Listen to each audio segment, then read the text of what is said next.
Assalamualaikum, selamat pagi anak-anak. Gimana kabarnya? Alhamdulillah sehat ya. Siapa yang piket?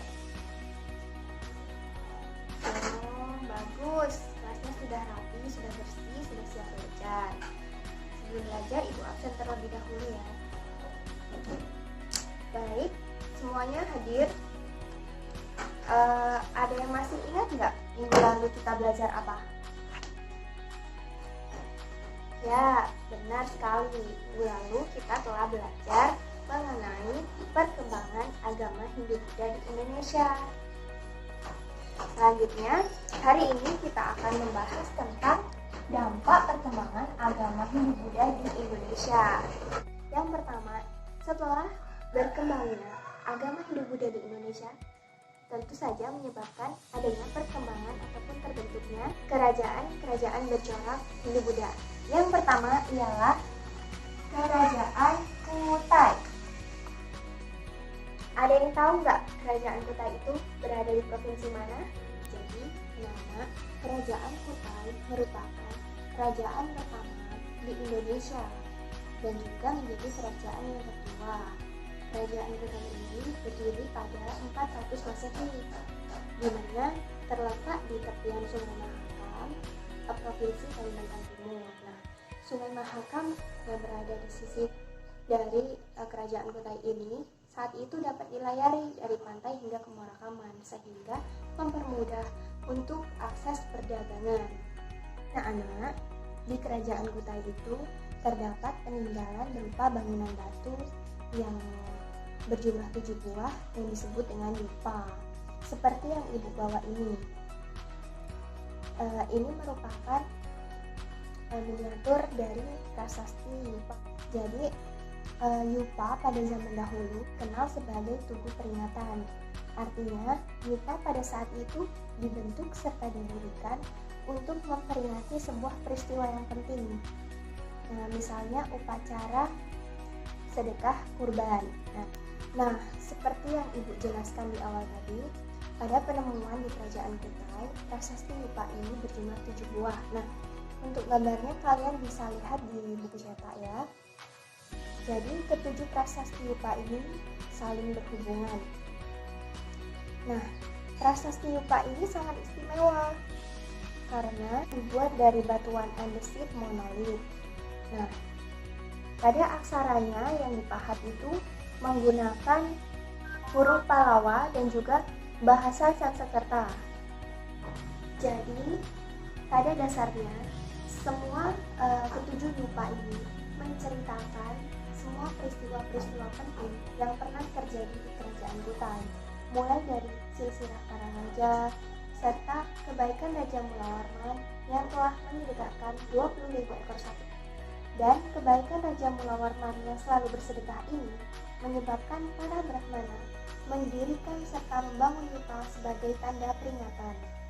Prasasti yang ibu bawa ini merupakan Prasasti Muarakaman kelima dengan nomor inventaris D175. Dan terkhusus Prasasti Muarakaman kelima memiliki tinggi 119 cm.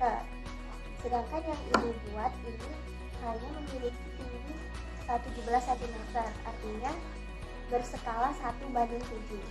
Prasasti Muarakaman 5 yang memiliki ikhtisar isi yaitu yupa ini ditulis sebagai peringatan atas 2 sedekah yang telah diberikan oleh Raja Mulawarman berupa segunung minyak kental dan lampu dengan malai bunga. Malai di sini berarti dengan kelopak bunga. Dari berbagai terjemahan prasasti yupa dapat kita pahami berbagai aspek kehidupan yang ada di Kerajaan Kutai pada saat itu. Raja Mulawarman berperan sebagai raja yang terbesar yang memeluk agama Hindu Siwa. Lalu beliau itu sangat dekat dengan kaum Brahmana dan juga rakyat, dibuktikan dengan pemberian sedekah untuk upacara keagamaan. Pemberian kurban sapi menunjukkan bahwasanya rakyat saat itu berkehidupan dengan cukup makmur. Maka dapat disimpulkan anak-anak, yupa ini memiliki arti yang cukup penting, yakni yang pertama sebagai prasasti. Selain sebagai prasasti, pada zaman dahulu, yupa ini digunakan sebagai tiang pengikat hewan kurban yang akan dikurbankan pada upacara keagamaan. Dan juga yupa ini berperan sebagai lambang kebesaran raja. Dan juga yupa ini menjadi bukti adanya tulisan tertua dan kerajaan di Indonesia pada awal abad ke-5. Dan yang terakhir adalah yupa sebagai penanda penting akan adanya perubahan budaya dari zaman prasejarah menuju zaman sejarah. Anak-anak, kerajaan Kutai kuno berdiri dan memerintah selama 12 abad lebih. Nah, sangat panjang kan? Dimulai dari abad sebelum Islam datang. Dimulai dari masa sebelum Islam datang dan berakhir pada zaman keemasan Turki Utsmani. Sedangkan kerajaan Kutai Muarakaman itu berakhir pada abad ke-15 ketika terjadinya peperangan antara Kutai Muarakaman dengan kerajaan Kutai Kartanegara. Mungkin itu saja yang dapat Ibu sampaikan hari ini mengenai kerajaan Kutai dan juga yupa. Ibu harap penjelasan Ibu dapat dimengerti dan dapat bermanfaat untuk kalian semua. Ibu akhiri, wassalamualaikum warahmatullahi wabarakatuh. Selamat siang.